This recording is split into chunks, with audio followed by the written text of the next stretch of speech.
She became known as Israel's Iron Lady, to some a term of enduring respect, and to others of scorn. Who was this woman who could stir such controversy? What significant role did she play in shaping Israel? I hope you'll join me in Golda, Part 2.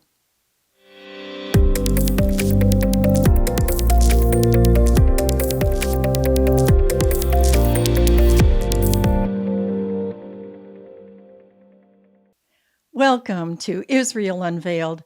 This podcast is the second part on the extraordinary life of Golda Meir. In part 1, we followed her early life and rise to leadership. And today I want to explore her critical role in the founding of the State of Israel and the difficult years that followed, assuring its survival for millions of Jewish people. By the early 1940s, Golda had relocated to Tel Aviv, where she was appointed co-head of the political department of the Jewish agency that was led by David Ben-Gurion. This organization functioned as the de facto government before Israel's independence. Her skills as a speaker, as a fundraiser, and a negotiator quickly proved essential to Ben-Gurion's government. With an impending war a certainty once the state was declared, Golda was sent on a secret mission to Amman, Jordan, to meet King Abdullah I, seeking assurance that Jordan would not join an attack against the emerging Jewish state, nor allow Arab armies passage through his country to attack Israel. He agreed, at least initially. In January of 1948, just months before independence, Golda was given another task. Funds were desperately needed for the war that was certain to follow Israel's declaration. When Ben-Gurion announced he would travel to the United States to raise that money, Golda insisted that he remain in Israel, where he needed to be, and that she would go on instead. So literally, with no suitcase or change of clothes even, nothing but a cloth coat, she left the meeting directly and flew to Chicago to make her first appeal. It was the first of more than 18 stops in cities in America. She was hoping to raise $25 million to buy the needed equipment and arms for the war that would surely come. And there, in her first major appeal to American Jewish leaders in Chicago, Illinois, she delivered a direct and powerful message. She said, "You cannot decide whether we will fight or not. We will. The only question is whether we would win or whether the Arab armies would be victorious." Her goal was to raise $25 million. She ultimately was able to raise $50 million, double the target. Years later, David Ben-Gurion would say of her, "One day it will be told how one small woman saved the Jewish state." In May 14th, 1948, the State of Israel was declared, and Golda Meir was one of the 37 signatories on this historic document. The very next day, as Ben-Gurion had warned and prepared, 5 Arab armies invaded. The War of Independence had begun, and it would last for 15 months. But just 1 month after the start of the war, Golda was appointed Israel's first ambassador to the Soviet Union. For her, it was a remarkable full circle, from fleeing persecution as a child to returning as a representative of a sovereign Jewish state. In Moscow, she was greeted by tens of thousands of Jews who'd come out in defiance of the Soviet restrictions. In 1949, she was elected to Israel's first Knesset, a position that she would hold for 25 years. She also served as Minister of Labor, where she faced one of the greatest challenges of the young nation.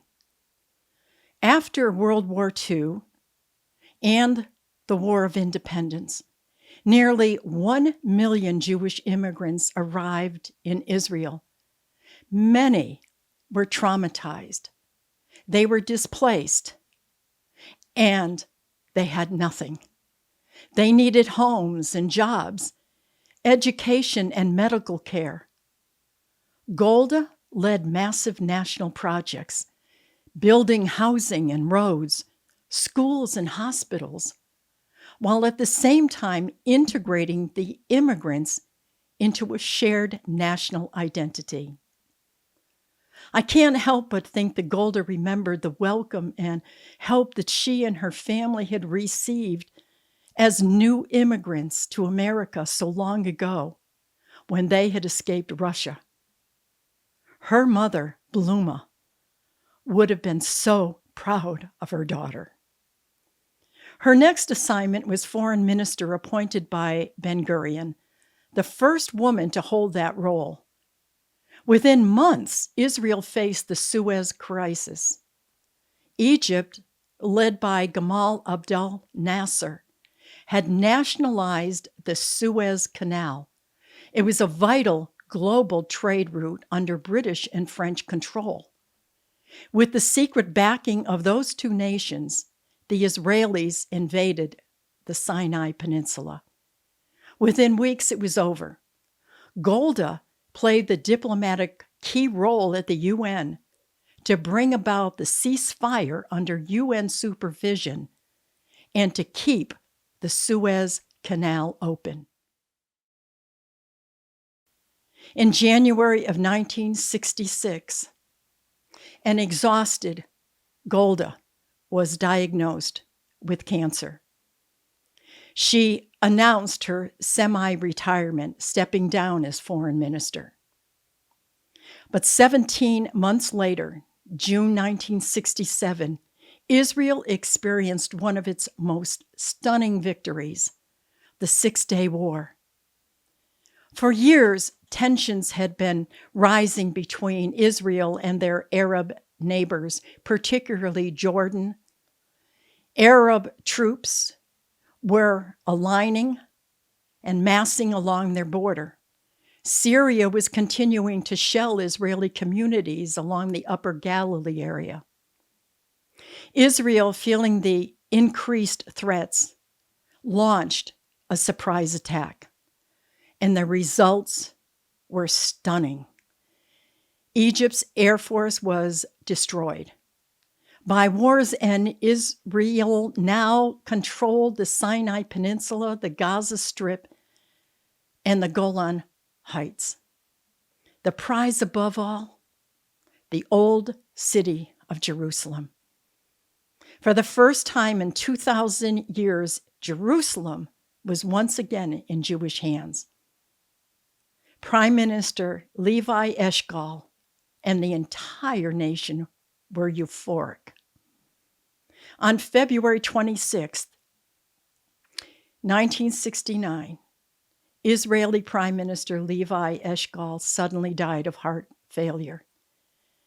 To avoid a power struggle between two leading candidates for the prime minister, they approached Golda. She would be a unifying figure.